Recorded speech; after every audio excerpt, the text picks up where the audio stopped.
La celebración de grandes asambleas conciliares va dibujando una línea que atraviesa en profundidad toda la historia secular cristiana. El Concilio Ecuménico Vaticano II no es cosa del pasado, fuertemente deseado por San Juan XXIII y llevado a término por San Pablo VI. El concilio fue un acontecimiento de gracia para la Iglesia y para el mundo entero, un evento cuyos frutos no se han agotado. El Papa Francisco nos recuerda al respecto que este último concilio ecuménico no ha sido aún plenamente comprendido, vivido y aplicado.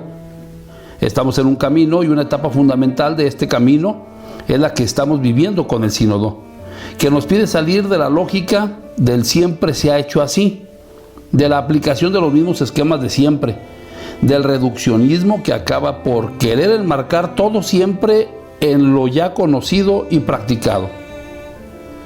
De igual forma se expresaba en su tiempo el Papa Juan XXIII, pues estaba seguro que la Iglesia de la segunda mitad del siglo XX estaba en el umbral de una coyuntura histórica de excepcional densidad, por lo que era necesario precisar y distinguir entre aquello que es principio sagrado y evangelio eterno y aquello que es mudable según los tiempos.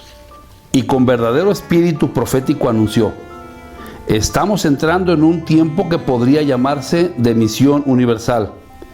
Es necesario hacer nuestra la recomendación de Jesús de saber distinguir los signos de los tiempos. El Papa Juan XXIII quería un concilio de cambio de época, es decir, un concilio que llevara a la Iglesia a dejar atrás la época postridentina y su espíritu de contrarreforma y defensa, para situarse ante una fase nueva de testimonio y anuncio, recuperando los elementos fuertes y permanentes de la tradición, juzgados idóneos para alimentar y garantizar la fidelidad evangélica. Se trataba de un nuevo Pentecostés, un ejercicio eclesial ecuménico que permitiera a los católicos dejarse implicar en el camino hacia la unión entre todas las iglesias cristianas, y a su vez, un acontecimiento marcado profundamente por un espíritu pastoral que no busca ni condenar, ni definir, ni aclarar doctrina, sino de sostener una actitud fundamentalmente evangélica, inspirada en la fraternidad hacia todos y cada uno y movida incesantemente por la búsqueda. Todo ello para que la Iglesia en cada uno de sus actos fuera transparencia de Cristo, buen pastor. El nuevo concilio estaba llamado a ser la celebración solemne de la unión de Cristo y de su Iglesia, para lo cual era necesario ir al encuentro de las necesidades de los hombres y superar, decía el Papa Juan XXIII, ciertas voces que no dejan de herir nuestros oídos. Se trata de personas muy preocupadas, sin duda, en la religión, pero no juzgan las cosas con imparcialidad y prudencia. Esas personas, en efecto, no son capaces de ver en la situación actual de la sociedad humana, sino desgracias y desastres. De ninguna manera se puede estar de acuerdo con estos profetas de desgracias, que siempre anuncian lo peor como si estuviéramos ante el fin del mundo. El Papa Juan XXIII sabía que según el modo de ser iglesia en su tiempo, la vida y el papel de los laicos bautizados estaba muy olvidado, que su participación en la liturgia estaba marcada por la pasividad, que el mundo y la cultura en la que se movían eran vistos con sospecha y desconfianza. ¿Cómo hablar de Jesucristo y su acción redentora a los hombres de este tiempo? Era necesario recuperar el lugar central de la palabra de Dios, migrar hacia una experiencia eclesial más fraterna y cercana. Era necesario que la vida litúrgica fuera más un reflejo de la existencia cristiana y que dicha existencia, vivida en medio del mundo moderno, no fuera más de condena y desconfianza, sino de respeto, diálogo y búsqueda común de caminos para colaborar. Al concluir los trabajos en el concilio, el interés se centró en comentar los numerosos textos aprobados. Por ello, el Vaticano II ha sido conocido un poco en abstracto, como si solo se tratara de documentos y palabras. Sin embargo, el Vaticano II, a 6 décadas de su apertura, aparece como un acontecimiento que, más allá de sus límites, ha actualizado la esperanza y el optimismo del Evangelio.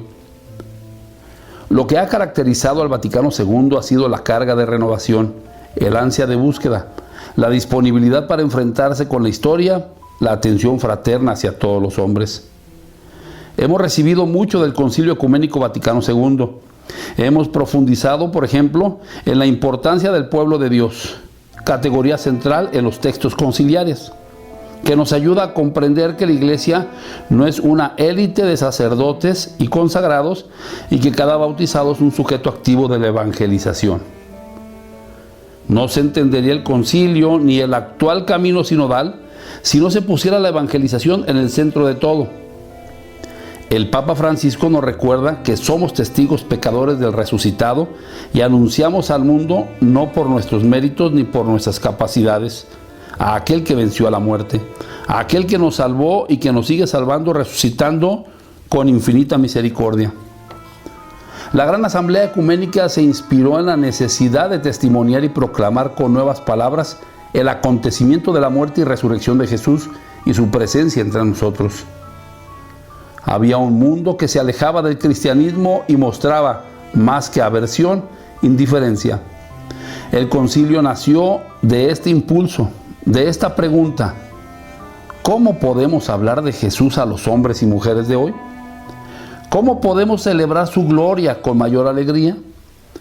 El movimiento litúrgico criticaba desde hacía décadas la pasividad de los fieles durante las celebraciones litúrgicas y había desarrollado la exigencia de su participación activa en el culto y la necesidad del uso de las lenguas vernáculas. Gracias al Concilio Vaticano II, hemos podido recuperar la centralidad de la palabra de Dios y la necesidad de que la reflexión teológica vuelva a sus fuentes auténticas.